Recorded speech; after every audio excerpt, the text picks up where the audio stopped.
Muy buenos días, amigos de ElectroAdvice. Hoy tengo el placer de iniciar este ciclo de cursos relámpago relacionado al correcto dimensionamiento de conductores, protecciones y canalizaciones en un proyecto eléctrico, de acuerdo a los parámetros del Código Nacional de Electricidad. Se tiende mucho a improvisar, lamentablemente, a través de diferentes metodologías, diferentes tipos de cálculo, que todos pueden ser válidos, pero cuando se utilizan en forma desordenada o inadecuada, pues nos salen valores que no necesariamente corresponden a los valores aceptados por el Código Nacional de Electricidad. Por eso hoy vamos a guiarnos paso a paso del Código Nacional de Electricidad para ver cómo calcular el alimentador general para una vivienda unifamiliar, como un primer ejemplo de una serie de videos que iremos desarrollando posteriormente para otro tipo de instalaciones. Los invitamos entonces a continuar.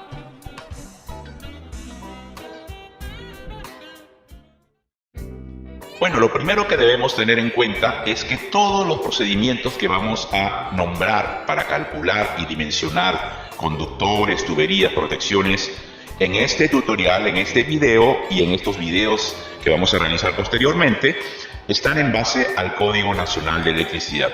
Pueden existir diversas maneras de calcular y dimensionar este tipo de productos, sin embargo, vamos a orientarnos en base a nuestro Código Nacional de Electricidad vigente para que no haya mayor confusión, ¿ok?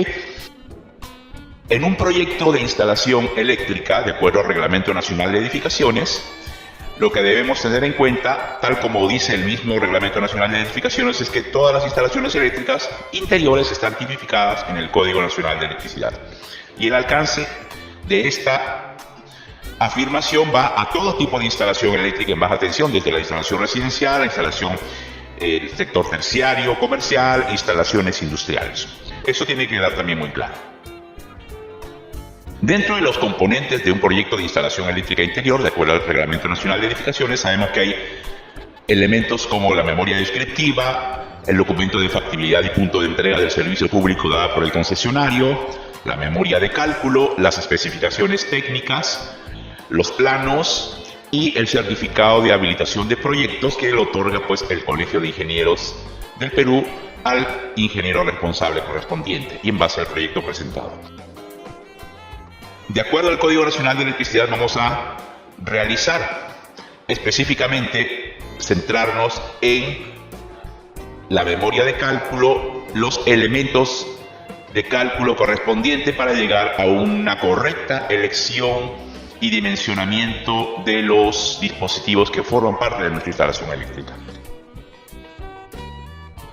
Antes de abordar el tema de cálculo apropiado en un proyecto eléctrico, vamos a diferenciar bien, y esto también de acuerdo al Código Nacional de Electricidad, las diferentes partes de una instalación, desde el momento en que el concesionario hace llegar pues el punto de distribución de la energía eléctrica hacia la edificación que vamos a trabajar. La acometida, que viene a ser la región donde se transporta la energía desde el punto de conexión del concesionario hasta el principal dispositivo de medición y control. Por ejemplo, desde la acometida eléctrica, o sea, desde el punto eléctrico donde llega desde la subestación el concesionario, este elemento de conducción hacia la caja donde está el medidor y la protección general, esta es la parte donde normalmente el concesionario se encarga de realizar.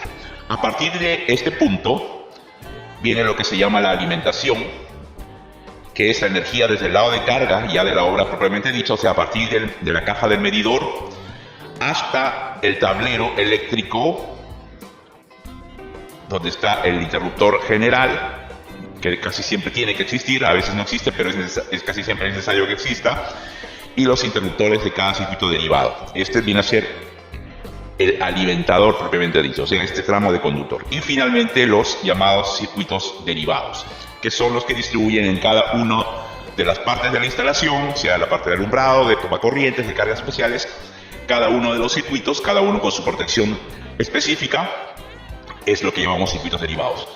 ¿Cuál va a ser nuestro ámbito de cálculo? Va a ser justamente estos dos, el alimentador principal y los circuitos derivados, ¿ok? Esta va a ser que es normalmente lo que el ingeniero se encarga de ver al momento que es contratado para el diseño de una instalación eléctrica en una edificación, porque esta parte normalmente está a cargo del concesionario respectivamente, la parte de la cometida.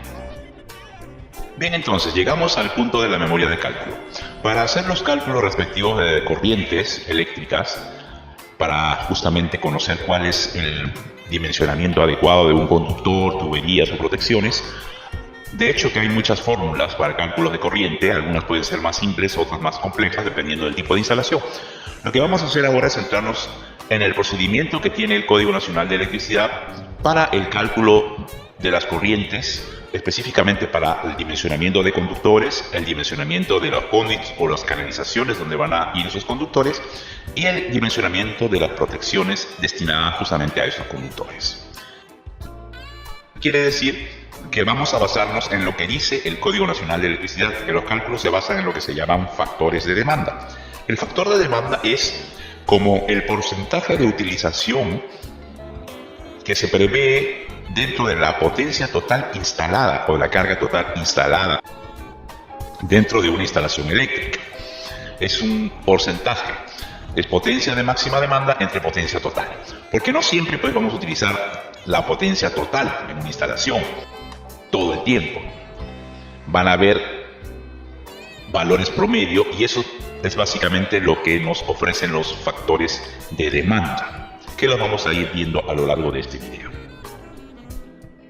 Las fórmulas habituales para el cálculo de la corriente de máxima demanda de una instalación, si el sistema es trifásico, viene dada por este valor que sería la potencia de máxima demanda en vatios entre raíz de 3 por el voltaje 220 o 380 dependiendo del tipo de instalación y el factor de potencia. Normalmente se estima en un valor entre 0.85 y 0.9. Eso va a depender de los tipos de instalación que trabajemos. Y en un sistema monofásico, la corriente de máxima demanda es la potencia de máxima demanda entre el voltaje por el factor de potencia, y en este caso sin el factor de raíz de 3. Esas son las fórmulas habituales en las cuales vamos a basarnos en los ejemplos de este video.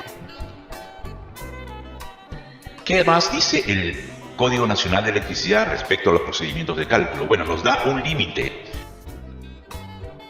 en que la corriente nominal de cualquier parte de la instalación, sea cometida, alimentador o circuito derivado, debe ser la menor entre la corriente de la protección y la corriente del conductor. O sea, el menor valor entre la corriente de disparo del interruptor termomagnético del circuito y la corriente nominal del conductor de ese circuito. Eso es lo que nos dice muy claramente el Código Nacional de Electricidad. En este punto a veces se cometen muchos errores y nunca se debe sobredimensionar la corriente de la protección respecto a la corriente máxima que soporta el conductor eléctrico. Y obviamente la carga calculada para cualquier circuito no debe exceder a la corriente nominal del circuito. ¿Ok? Hay que tener en cuenta ese punto que es básico. Ahora bien, respecto a la utilización de factores de demanda, el valor que nos dé como resultado de los cálculos de corriente en base a factores de demanda debe ser los mínimos a emplear para la corriente del circuito. No hay que ceder a la tentación de bajar el valor de corriente para que el conductor no nos salga de mayor sección y nos salga más barato. Siempre deben respetarse los cálculos previstos de la corriente de máxima demanda. Lo máximo que permite el Código Nacional de Electricidad de bajar los valores de los conductores, por ejemplo, o de las protecciones a utilizar para esos cálculos de corriente es que no debe ser inferior al 5% que lo calculado. O sea, si hubiese una protección que nos salió 100 amperios, por decir, ¿no?, un valor X, no podríamos bajar de 95 amperios, ¿no?, en el producto, en la máxima corriente del conductor, en la máxima protección que utilizaríamos. Eso es lo que nos quiere explicar el Código Nacional de Electricidad. También en la regla 050-110, el Código Nacional de Electricidad nos avisa de que cuando no se dispone de información suficiente, uno puede estimar valores mínimos de máxima potencia, de acuerdo a la área interior de las instalaciones. Hasta 90 metros cuadrados, 3.000 vatios. Es lo mínimo de potencia que se puede estimar. Hasta 150 metros cuadrados, sobre esos 90 metros cuadrados, se puede estimar hasta 5.000 vatios. Y entre 150 metros cuadrados hasta 200 metros cuadrados, podemos estimar hasta 8.000 vatios. O sea, en aquellos casos donde no disponemos de más información solamente de las áreas interiores, podríamos estimar una máxima potencia, ¿no?, a calcular. Normalmente ya por encima de estos valores ya debemos tener más información de qué tipo de vivienda y qué cargas se van a conectar. Es importante que para llegar a este valor del área interior de una vivienda es la suma de las áreas de los pisos de las viviendas más el 75% de las áreas de los sótanos, o en todo caso de azoteas, ¿no? O sea, las áreas no habitables, por ejemplo, no tan habitables, por decirlo de una manera, de las viviendas. Por ejemplo, para un cálculo, un área interior significa donde no se toma en cuenta el ancho de las paredes, sino la parte interior. Entonces, si yo tengo un ejemplo, una vivienda que tiene un piso y un sótano, vamos a suponer, un piso habitable y un sótano que puede ser depósito, garaje, lo que sea. Ambos tienen un área total de 10 metros por 12 metros. Y las paredes son de 200 milímetros de grosor, o sea, de 20 centímetros. ¿Cuál es el área total habitable de la vivienda? Entonces, aquí lo que hacemos es el cálculo de las áreas interiores. Quiere decir, el área de cada piso menos restándole el espesor de las paredes, que es este cálculo que se está haciendo, nos sale un valor que es 111.26 metros cuadrados, y el área del sótano también restándole el valor de las áreas interiores, pero al 75%, no al 100% como en el caso de las áreas de los pisos, que nos sale 83.52, y nos sale un área total de la vivienda de este ejemplo de 194.88 metros cuadrados, o sea, casi 200 metros cuadrados. Por ejemplo, ¿no? Ese es un caso. Ahora bien, estas restas, estos cálculos de áreas interiores no necesariamente se van a tener que hacer, más bien casi nunca se van a tener que hacer, porque la información del área interior está disponible, es un dato disponible en los planos arquitectónicos. ¿Okay? Entonces, esto es solamente un ejemplo para ver a qué se refiere con área interior, pero casi siempre este dato de área interior está ya disponible en los planos. Por lo tanto, este cálculo está muy poco probable que se tenga que realizar. Aclaraciones muy pertinentes sobre el Código Nacional de Electricidad también. Secciones mínimas de conductores a utilizar. Primero, todos los conductores deben ser de cobre. Ojo con los conductores de aluminio, etc. Y no pueden tener una sección menor que 2.5 milímetros cuadrados para los circuitos derivados de fuerza y alumbrado.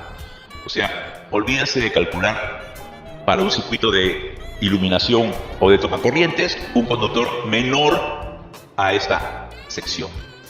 Y hasta 1.5 milímetros cuadrados para los circuitos de control de alumbrado. O sea, por ejemplo, para un circuito que va del interruptor hasta la luminaria. Ahí puede ser como máximo 1.5 milímetros cuadrados.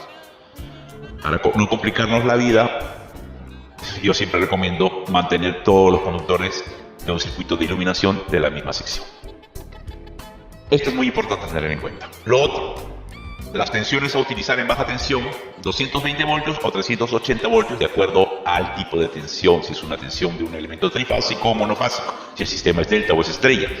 Eso lo hemos visto en otros tutoriales anteriores, la diferencia entre la conexión en estrella con neutro o la conexión en triángulo sin neutro. Pueden ser otras secciones cuando sea aplicable, pero menores a 1000 voltios. Estamos hablando del caso de baja tensión. Ahora, una pregunta muy importante. ¿Por qué el Código Nacional utiliza solamente factor de demanda para los cálculos? Porque existen otro tipo de factores. Por ejemplo, el Código Nacional de Electricidad, al utilizar factor de demanda, incluye ya implícitamente en estos factores lo que se llama simultaneidad, lo que se llama factores de utilización, lo que se llama factores de carga, y todo eso está en base a una experiencia estadística por el tipo de instalación. ¿Por qué lo digo esto? Porque el Código Nacional de Electricidad encapsula casi todos estos factores adicionales que también existen para calcular, los incluye dentro del concepto de factor de demanda. Por ejemplo, para recordar o ilustrar en algunos casos, hay un elemento que se llama factor de carga, que es la potencia promedio que utiliza una carga o elemento respecto a su potencia máxima. O sea, se hace una estadística cuánto ha funcionado la carga en un determinado tiempo, en un día, se hace un cálculo y se dice, bueno, esta carga promedio funciona un 80% de lo máximo que está previsto. Eso es lo que se llama el factor de cargas, en base a una estadística por los tiempos de utilización. El factor de utilización, que también se le conoce como factor de servicio, es algo que tiene que ver con la potencia real que se utiliza en función de la potencia instalada. Esto es, en algunos casos, el Código Nacional de Electricidad, por ejemplo, en la parte de motores, menciona el término factor de servicio, que viene a ser lo mismo que factor de utilización. Pero casi nunca o menos frecuentemente se utiliza para un circuito completo. Y el factor de simultaneidad, que tiene que ver con la potencia máxima demanda simultánea de varias cargas en un determinado circuito entre la potencia total instalada. Estos conceptos, cada uno tiene sus particularidades y suelen confundirse con el concepto de factor de demanda, pero sin embargo el Código Nacional de Electricidad solo habla de factores de demanda. No van a encontrar en ninguna parte del Código Nacional de Electricidad habla de factores de simultaneidad, por ejemplo, o factores de carga. Entonces, esto lo menciono para no tratar de buscar adicionalmente otros tipos de factores que no están especificados en el Código Nacional de Electricidad y por lo tanto no será necesario utilizarlos. Uno los puede utilizar, puede mejorar, precisar, ser más cercano al uso real de una carga, pero ya tomando en cuenta el factor de demanda prácticamente tenemos resueltos la mayoría de los problemas, y a no ser que el Código Nacional de Electricidad mencione en alguna parte, por ejemplo, el tema de factor de utilización o factor de servicio, ¿no?, dentro de una instalación. Este es un punto muy importante aclarar. Entonces, ya tenemos en claro de qué son los factores de demanda, lo que nos van a permitir los cálculos respectivos. La caída de tensión es fundamental también en las instalaciones y el Código Nacional de Electricidad nos da la máxima caída de tensión permitida es 2.5% de la tensión nominal para todos lo que son los alimentadores o los circuitos derivados. El valor total no puede exceder el 4%, por ejemplo, entre el alimentador y el último punto de cada circuito derivado. Y en la acometida, la máxima caída de tensión permitida es el 1%, como lo dice acá en esta gráfica. Todo esto está en base al Código Nacional de Electricidad. En total, desde el punto de entrega de la energía eléctrica del concesionario hasta el último punto de derivación, la máxima caída de tensión debe ser el 5%. Por ejemplo, si hablamos de 220 voltios, no puede haber más de 11 voltios en la caída de tensión en el conductor. O sea, esto tiene que ver con la impedancia que el conductor consume, nos hace consumir potencia, nos hace consumir una tensión eléctrica. ¿Ok? Esto tiene un máximo, y ese máximo son los valores que acá se mencionan. ¿Cómo se calcula la caída de tensión? Si el sistema es trifásico, una forma muy utilizada y simplificada, porque puede ser más exacta en la medida que las reactancias de los conductores sean más importantes, sobre todo cuando ya hablamos de una mayor extensión de conductores en la instalación. En el caso trifásico es raíz de 3 veces el valor de la corriente de máxima demanda que se haya calculado, o la resistividad del cobre en ohmios por milímetro cuadrado sobre metro, que es un valor dado específico, y la distancia en metros de donde se quiere calcular esa caída de tensión, sea la acometida, sea el alimentador, sea el largo del circuito derivado, y eso dividido entre la sección del conductor. Y en el caso del sistema monofásico es esta fórmula: 2 por la corriente de máxima demanda, por la resistividad del cobre, por la distancia en metros, entre la sección del conductor en milímetros cuadrados. Esos son los valores, las fórmulas muy utilizadas y muy cercanas a lo que necesitamos en lo que son principalmente instalaciones del tipo residencial, hasta inclusive del tipo del sector comercial o terciario. Podemos, como les digo, hacer más precisas estas fórmulas. No quiero complicarlo ahora desde el momento, cuando se trata de instalaciones de una gran longitud de circuitos donde ya las reactancias de los conductores son importantes tomarlas en cuenta. Bien, y en base a la conexión a tierra, sí, es obligatorio poner las instalaciones a tierra, algo que lamentablemente en la parte residencial todavía no se llega a realizar de todo nuestro país. ¿Y en qué casos dice el Código Nacional de Electricidad que se deban poner las instalaciones a tierra? Es bastante claro. Dice: todas las instalaciones eléctricas deben contar con sistema de puesta a tierra y enlace de equipotencial, excepto cuando se indique lo contrario por otra regla del código. quiere decir que únicamente cuando el código lo permita expresamente se aceptan como medidas que proveen una protección adicional a la puesta a tierra o como alternativa de la misma lo siguiente: aislamiento eléctrico, separación física de los circuitos y barreras mecánicas contra contacto accidental. Entonces, esto es lo que dice claramente el código en la sección 060. ¿Okay? Lo primero que dice en esta sección es la obligatoriedad de que todas las instalaciones eléctricas deben contar con sistema de puesta a tierra y enlace equipotencial. Para aclarar, la puesta a tierra de un circuito implica la conexión de uno de los conductores del circuito al electrodo de puesta a tierra. Normalmente se hace esta conexión al conductor neutro, o sea, el neutro está conectado a tierra, o al conductor identificado cuando no exista el neutro o en un sistema de dos conductores. Algo que es importante también señalar en la regla 050-106 es que para los cálculos de los alimentadores o los circuitos derivados debemos consultar las diferentes secciones que existen en el Código Nacional de Electricidad sobre los tipos de cargas que vamos a utilizar.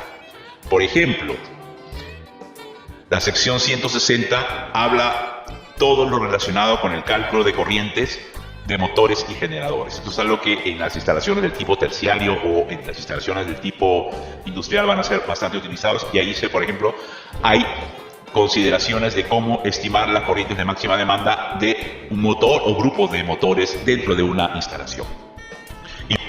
Igual para los sistemas de calefacción, que en la sección 270 se muestra también pues cuáles son los porcentajes o los factores de demanda que se deben estimar para cálculos de elementos de climatización como los sistemas de calefacción.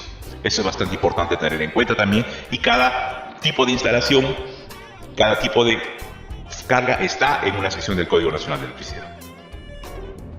Una parte muy importante a tener en cuenta en el Código Nacional de Electricidad son el uso de las tablas. La tabla 2 es una tabla que nos permite seleccionar la sección del conductor en base a la corriente de máxima demanda calculada.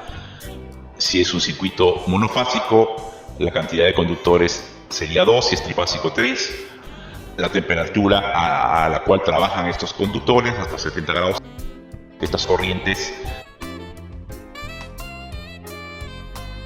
y el aislamiento del PVC. ¿Cuáles son los conductores de aislamiento de PVC? Normalmente son los tipo TW, THW, THHW y los de PVC con reforzamiento de nylon que permiten algunas condiciones más exigentes, el THWN y el THWN-2. ¿Ok? Este tipo de conductores, por ejemplo, podemos ver que son utilizados muy frecuentemente en los métodos de instalación en tubería conduit, muy propio de las instalaciones interiores.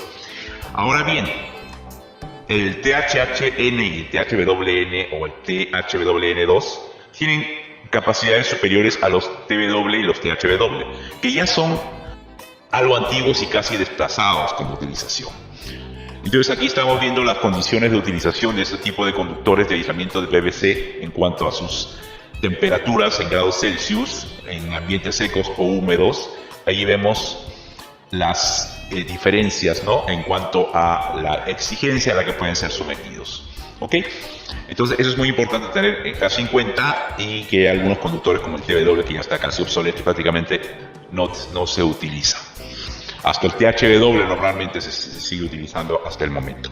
Luego tenemos en una segunda parte de la tabla conductores con este otro tipo de aislamiento, XLPE o EPR, que vienen a ser aislamiento en polietileno reticulado, que es el XLPE, como los cables tipo XHHW o XHHW-2, y combinaciones del EPR, caucho de etileno, como el RHW o el RHW2. Estos conductores, este tipo de conductores que ven ustedes que pueden, en la tabla esta indica que pueden trabajar a temperaturas de hasta 90 grados centígrados, justamente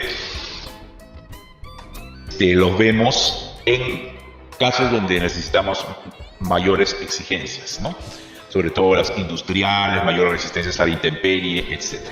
Entonces ahí estamos viendo algunas de estas características de estos conductores, solamente para poder entender mejor la diferencia con los conductores de aislamiento en PVC.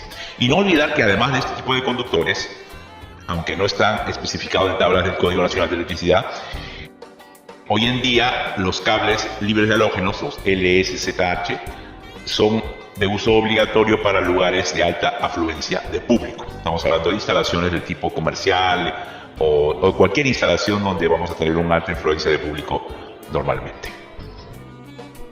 Bien, hay una tabla 3. Vamos a explicar porque es importante también, sobre todo para comprender mejor las formas de instalación. Aquí estamos viendo en esta columna métodos de instalación. ¿Qué son los métodos de instalación? Que nombrados como A1, A2, B1, B2, etc. Los métodos de instalación vienen a ser de qué manera los conductores van a ser canalizados. Si van a ser en tubería, conduit, van a ser empotrados en pared de concreto o van a estar en pared de madera o a través de canaletas o a través de bandejas con perforaciones, bandejas tipo malla o escaleras, etc. El tipo de instalación define de qué manera van a ser los conductores canalizados. En esta tabla, por ejemplo, el método de instalación A1 son conductores aislados dentro de un tubo empotrado en pared. El método A2 es cable multipolar en un tubo empotrado dentro de una pared y así sucesivamente. Para estos métodos de instalación, el Código Nacional de Electricidad nos manda a utilizar, por ejemplo, la tabla 2, la que acabamos de ver hace unos momentos, ¿no? Ahora, si queremos aplicar un factor de temperatura del ambiente mayor al especificado en las tablas, debemos irnos a una tabla adicional donde hay un factor por exceso de temperatura sobre los valores máximos previstos, y factor de reducción por agrupamiento de una gran cantidad de conductores nos va a mandar a otra tabla del Código Nacional de Electricidad. Pero por ahora, ¿qué significa que debe utilizarse la tabla 2? Es ir a la tabla que acabamos de explicar hace unos momentos, ¿no? O sea, el uso de la tabla 2 para, por lo menos esta primera parte de los ejemplos de cálculo que vamos a ir desarrollando en videos posteriores, va a ser bastante utilizada. Bien. Otra tabla importante que tener en cuenta en el Código Nacional de Electricidad, la tabla 6, que es la que nos permite seleccionar la tubería, el diámetro de la tubería a utilizar para una cantidad de conductores de acuerdo a su sección transversal. En este caso, esta tabla nos especifica el tipo de aislamiento o el tipo de conductor que puede utilizar este tipo de tabla. Recuerden que hay fabricantes que tienen tablas también y también son posibles de utilizar, y el mismo Código Nacional de Electricidad lo menciona. Esto en cuanto a lo que nos va a ayudar a dimensionar el conductor, dimensionar la tubería donde va a ir el conductor, y la protección. ¿Cómo dimensionar correctamente la protección termomagnética? Hay estas 3 reglas ineludibles. Primero, la corriente de máxima demanda de la carga no debe sobrepasar la corriente nominal de la protección. O sea, nunca puedo decir que la corriente de máxima demanda va a ser mayor que la corriente máxima del termomagnético. Al mismo tiempo, la corriente de la protección, o sea, la corriente de disparo del termomagnético, no debe sobrepasar la corriente máxima que admite el conductor. Y la corriente máxima del conductor seleccionado debe ser mayor o igual a la corriente de la protección. Entonces tenemos que tener esta secuencia, y respetando esta secuencia vamos a dimensionar adecuadamente el interruptor termomagnético, ¿ok? El termomagnético debe permitir trabajar la corriente de máxima demanda, pero no debe permitir llegar y sobrepasar la máxima corriente admisible por el conductor. Si cumplimos estas 3 reglitas, la protección termomagnética va a estar correctamente dimensionada. Respecto a los interruptores diferenciales, obligatorios en las instalaciones, sobre todo, más aún en las instalaciones eléctricas residenciales, pero en general en toda la instalación, el uso de interruptores diferenciales para protección de electrocuciones graves a las personas es obligatorio. ¿Cómo dimensionar el interruptor diferencial? ¿Cómo saber cuál es la máxima carga que puede soportar el diferencial? Por esta regla. Corriente nominal de carga del diferencial debe ser igual o mayor a la corriente nominal del termomagnético aguas arriba. Por ejemplo, si yo tengo un termomagnético de 32 amperios y le coloco un diferencial de 25 amperios, estoy haciendo algo incorrecto, porque la capacidad de carga del diferencial siempre debe ser superior, igual o mayor a la del termomagnético. lo correcto es hacer algo como esto. Si mi interruptor termomagnético de 32 amperios, el interruptor diferencial aguas abajo debe ser de una corriente de carga superior, 40 amperios. El objetivo es evitar que el diferencial se sobrecargue. Recuerden que el diferencial solo opera por diferencia de corrientes debido a fugas, desviaciones, contactos accidentales. No opera por sobrecarga. El termomagnético es el que opera por sobrecarga. Recuerden que el interruptor diferencial debe tener una corriente, una sensibilidad, una corriente nominal de disparo para la protección de personas que debe ser igual o menor a 30 miliamperios. Con estos datos dimensionamos correctamente nuestro interruptor diferencial para los circuitos. La puesta a tierra. ¿Cómo escogemos el máximo diámetro, la sección transversal del conductor de puesta a tierra? Bueno, siguiendo lo que nos dice esta sección, esta regla 060-204 del Código Nacional de Electricidad, utilizar la tabla 17. Si la capacidad de conducción del conductor de mayor sección está entre estos valores, le corresponde una sección correspondiente a la que está en esta columna. Correcto. Entonces, dependiendo 100 amperios o menos, le correspondería a un conductor sección de tierra del conductor de tierra de 10 milímetros cuadrados. De 101 a 125 amperios, el conductor de tierra debe tener una sección de 16 milímetros cuadrados y así sucesivamente. Entonces, esta tabla nos sirve para seleccionar la sección transversal del conductor de tierra de nuestra instalación. Con todos los datos que hemos calculado, dimensionamiento de las protecciones, corriente nominal, interruptor diferencial, diámetro del conductor, caída de tensión, todos estos datos ya nos permiten ir llenando los requerimientos del proyecto y se van colocando, por ejemplo, en el diagrama unifilar del tablero general de una instalación, en el plano de detalles. También las características del pozo a tierra, por ejemplo, etc. Entonces ya con estos datos han sido logrados y conseguidos diámetros de tuberías, secciones de conductores, etc., corrientes nominales de la protección del LOC, métodos que hemos explicado diapositivas atrás. Y hablamos de los circuitos derivados. Bueno, ya viene luego el cálculo de acuerdo al plano, a la distribución de los puntos de iluminación, a las distancias desde el tablero de cada uno de los circuitos, para los cálculos correspondientes a los circuitos derivados. Pero recuerden que en cualquier circuito derivado de alumbrado o de toma corrientes no puede ser la sección inferior a 2.5 milímetros cuadrados. Por lo tanto, prácticamente pues este es un dato que ya está claro en el Código Nacional de Electricidad.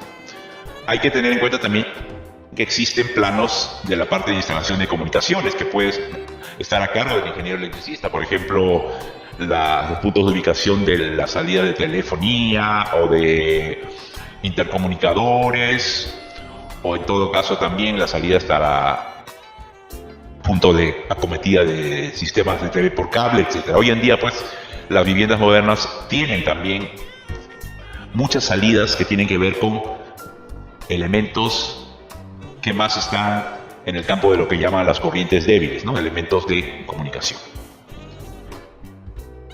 Y la simbología a utilizar debemos colocarla en el plano de detalles y de acuerdo a las normas de la DGE, la Dirección General de Electricidad del Ministerio de Energía y Minas. Si no está la simbología adecuada, podemos colocar una simbología, pero siempre especificarla correctamente en el plano de detalles.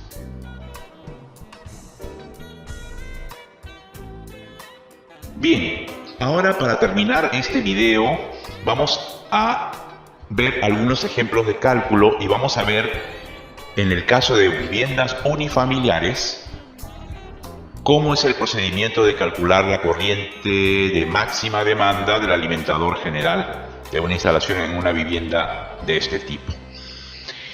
¿Qué es lo que dice el Código Nacional de Electricidad? Procedimiento para el cálculo de la corriente de máxima demanda y la potencia de máxima demanda. La mínima capacidad de conducción de corriente de los conductores acometidas debe ser la menor que resulte de la aplicación de estos párrafos siguientes.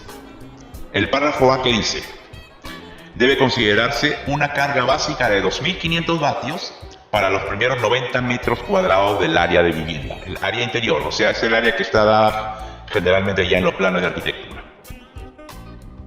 Luego, Por exceso de esas 90 metros cuadrados de área, se debe añadir 1000 vatios más por cada 90 metros cuadrados o fracción en exceso de los primeros 90 metros cuadrados de área. O sea, 2500 vatios para los primeros 90 metros cuadrados, y sobre el exceso de esos 90 metros cuadrados, por cada 90 metros cuadrados adicionales o fracción, se añaden 1000 vatios más. Luego, las cargas de calefacción con los factores de demanda previstos en la sección 270. Como les había dicho, hay una sección del Código Nacional de Electricidad para cada tipo de cargas. ¿Y qué es lo que dice la sección 270? Que para cargas de calefacción, los primeros 10 kilovatios de carga debe considerarse un factor de demanda del 100%, o sea, los 10 kilovatios tal cual. Y el saldo de carga, si la carga de calefacción supera los 10 kilovatios, a ese saldo, a ese exceso se le coloca un factor de demanda del 75%. ¿Ok? Eso es lo que significa 10 kilovatios por 1 más, por ejemplo, si fuese 12 kilovatios, 10 kilovatios por 1 más 2 kilovatios por 0.75. Es lo que nos dice el factor de demanda previsto en la sección 270 para cargas de calefacción. Cualquier carga de aire acondicionado con factor de demanda del 100%, según la regla 050-106-4. ¿Qué dice esta regla? En el caso de cargas de calefacción ambiental y de aire acondicionado que no se utilicen simultáneamente, la mayor debe ser considerada en el cálculo de demanda. Por ejemplo, si el equipo de aire acondicionado está incluido dentro del mismo equipo que hace la calefacción, puede haber equipos de climatización, se considera la mayor demanda, que normalmente va a ser la de calefacción, ¿no? Teniendo en cuenta este dato que vemos acá.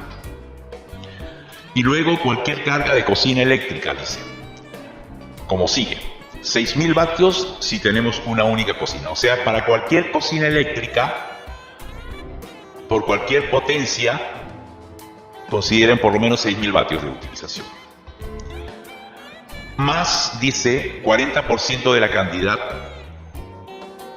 de potencia de la cocina si excede los 12 kilowatts. O sea, hasta 12 kilowatts de potencia en una cocina vamos a considerar una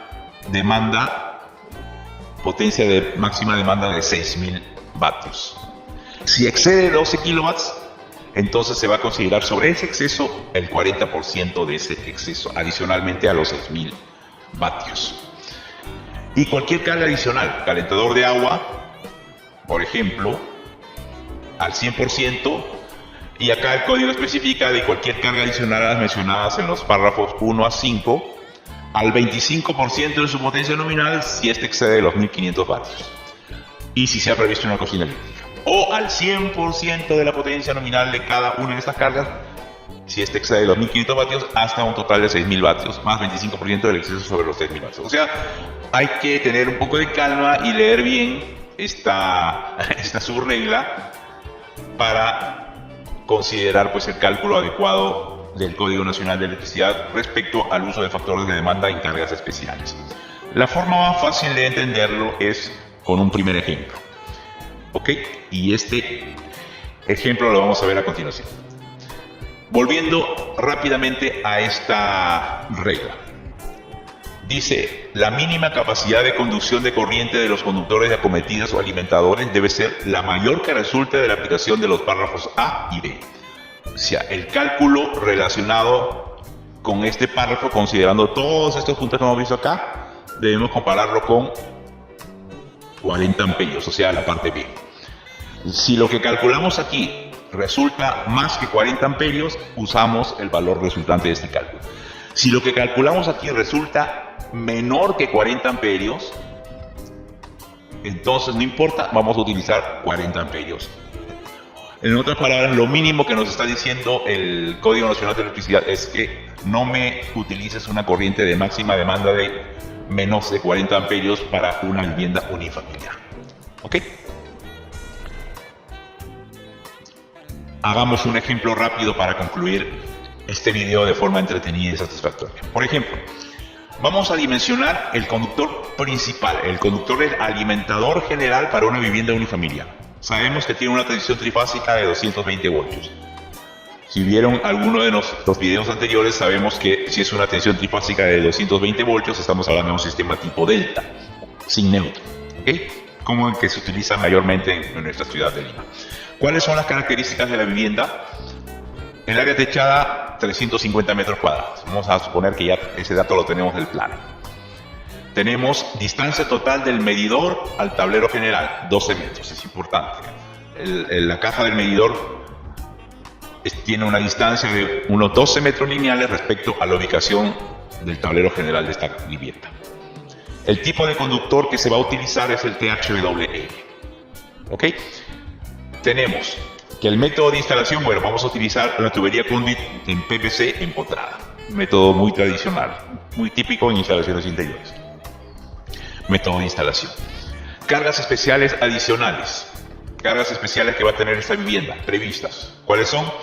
Una cocina eléctrica de 8 kilovatios, un equipo de aire acondicionado calefacción de 4 kilovatios, ¿ok?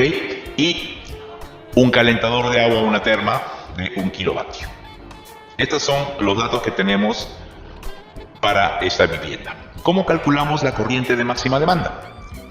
Primero vamos a calcular la potencia de máxima demanda en base a lo que dice el Código Nacional de Electricidad.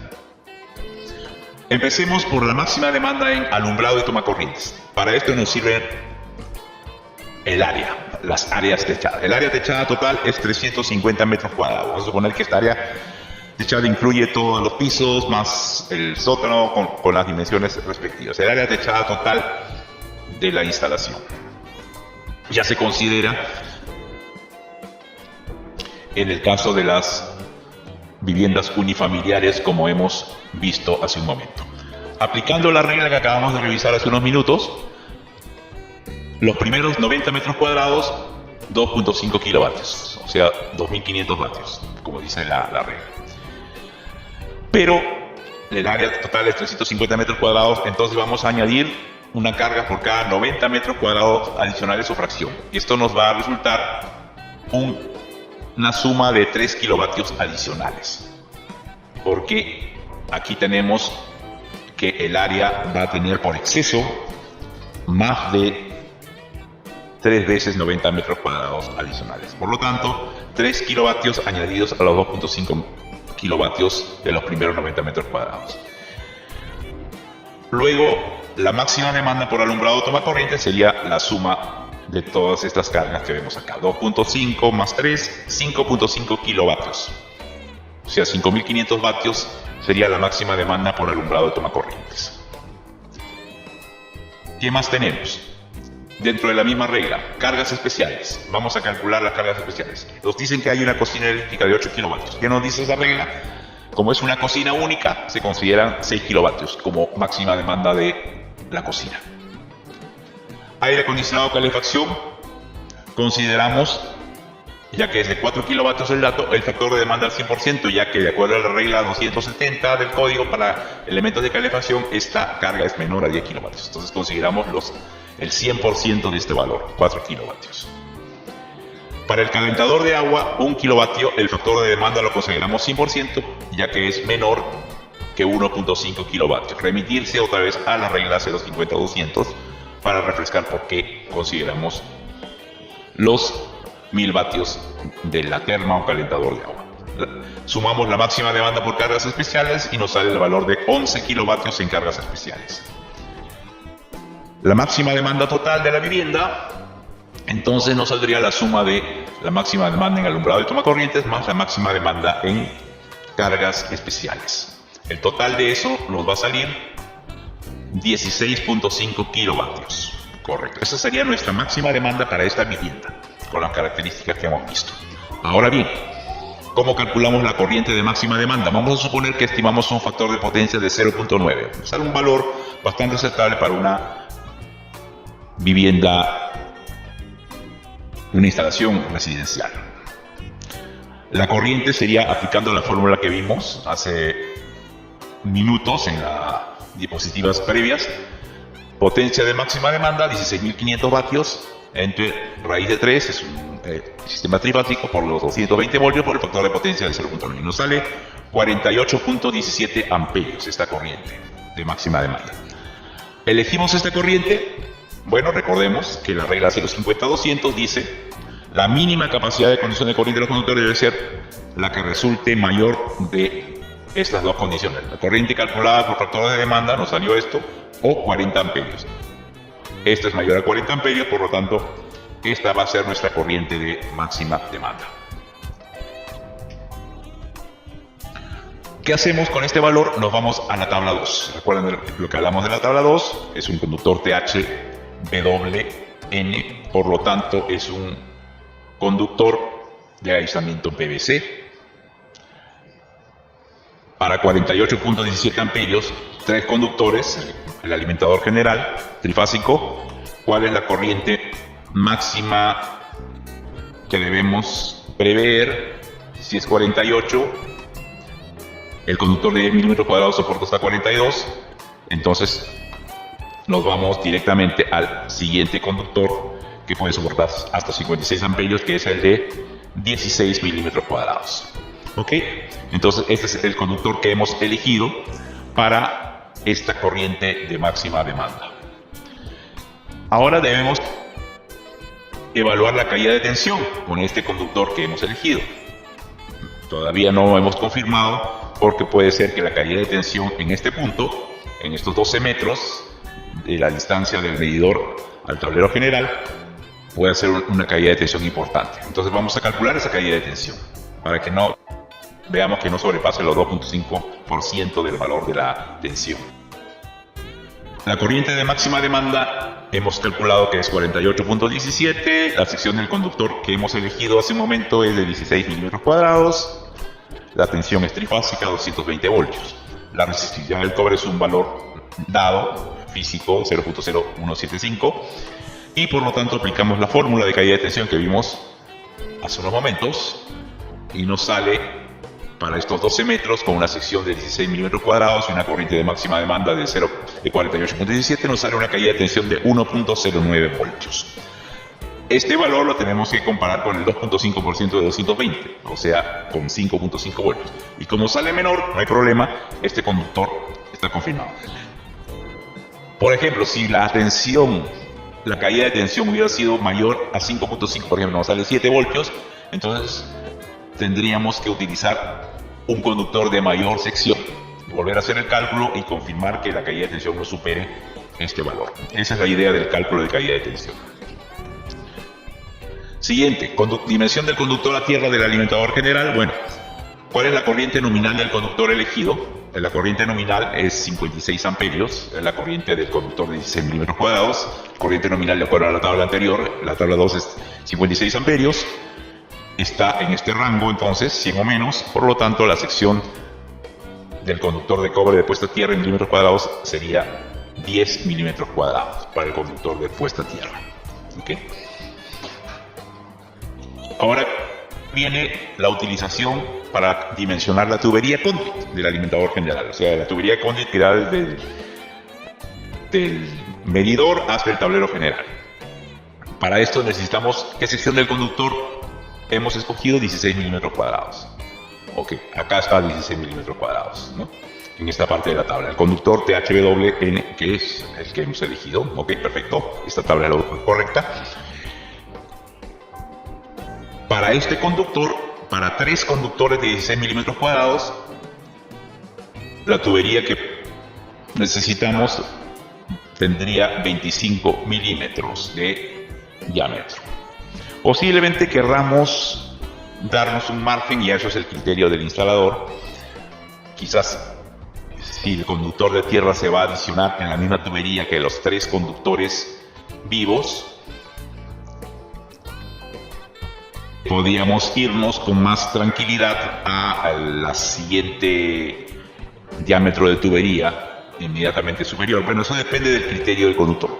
Si el conductor de tierra va a ir por una tubería aparte de los conductores vivos, entonces estos 3 conductores pueden caber sin ningún problema en el diámetro de la tubería de 25 milímetros. Ahí es donde entra un poco el criterio del conductor, pero vamos a quedarnos con la tubería de 25 milímetros. Esa es la manera como seleccionamos la tubería.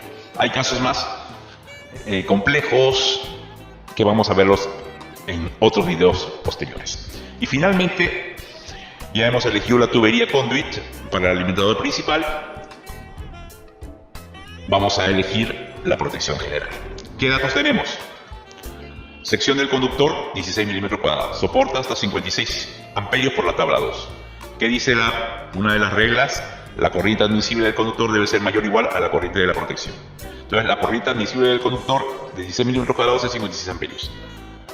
¿Cuál es la protección inmediatamente inferior a este valor, comercialmente hablando, que hemos encontrado? 50 amperios. Entonces acá se está cumpliendo que la corriente de la protección no debe sobrepasar la corriente admisible del conductor. Y para estar seguro de la tercera condición, la corriente de máxima demanda no debe sobrepasar la corriente nominal de la protección. La corriente de máxima demanda que ya hemos calculado es 48.17 amperios, no sobrepasa los 50. Entonces, con este interruptor termomagnético de 50 amperios de corriente nominal, tenemos una correcta elección que satisface estas tres reglas. Finalmente, para el interruptor diferencial de la protección, ojo que esta es una solución importante, solo válida este cálculo si vamos a considerar un solo diferencial a la cabecera. Pero aclaramos que para este nivel de corriente nominal general, o sea 56 amperios, lo más probable es que no tengamos un solo interruptor diferencial en la cabecera, o sea, difícil que haya solo 3 circuitos derivados con una máxima corriente de demanda de 56 amperios. Lo más probable es que se distribuya en diferenciales diferentes en los circuitos derivados. Sin embargo, solo por un tema ilustrativo vamos a ver cómo se calcularía un interruptor diferencial a la cabecera, teniendo en cuenta que el interruptor termomagnético es de 50 amperios. El valor normalmente comercial más cercano para un interruptor de corriente nominal de 50 amperios, el interruptor diferencial en cuanto a capacidad de carga, seguramente vamos a encontrarlo de 63 amperios, con la corriente de sensibilidad o corriente nominal de disparo de 30 miliamperios. Eso sería un criterio para elegir un interruptor diferencial que acompañe al termomagnético que hemos dimensionado de la protección general. Y bueno, con eso tendríamos todos nuestros cálculos principales para el alimentador general.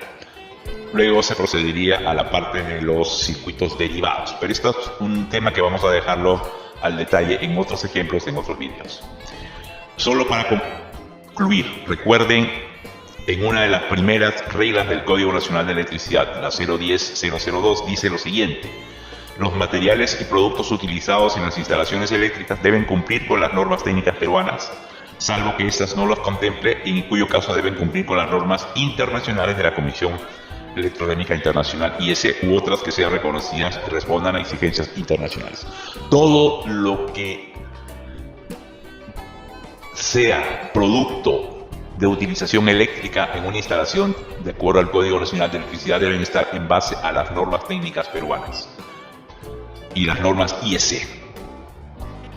El Perú es miembro pleno de la Comisión Electrotécnica Internacional, por lo tanto tiene una cantidad bastante importante de normas técnicas IEC, en los cuales los productos que hemos mencionado anteriormente deben ceñirse y cumplirse. Y eso para evitar el daño que se puede causar a nuestras instalaciones y a sus propios usuarios por utilizar productos de calidad cuestionada.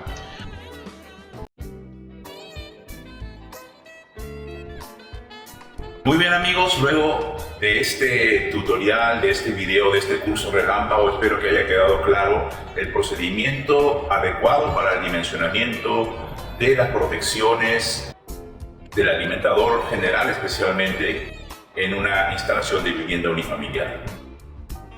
Es bueno recordar que esto va a continuar, vamos a seguir ampliando hacia el procedimiento para los circuitos derivados y otros tipos de instalaciones que no sean necesariamente una vivienda unifamiliar. Estén atentos que vamos a continuar con este tipo de ejemplos cuyo objetivo principal es orientar mejor al profesional, especialmente al profesional joven, en el correcto uso del Código Nacional de Electricidad para no cometer errores a la hora de los cálculos de todo lo que significa conductores, protecciones, canalizaciones, que es fundamental en un proyecto de instalación eléctrica. Nos vemos en la próxima entrega de Electro Advice y muchas gracias por todo su apoyo.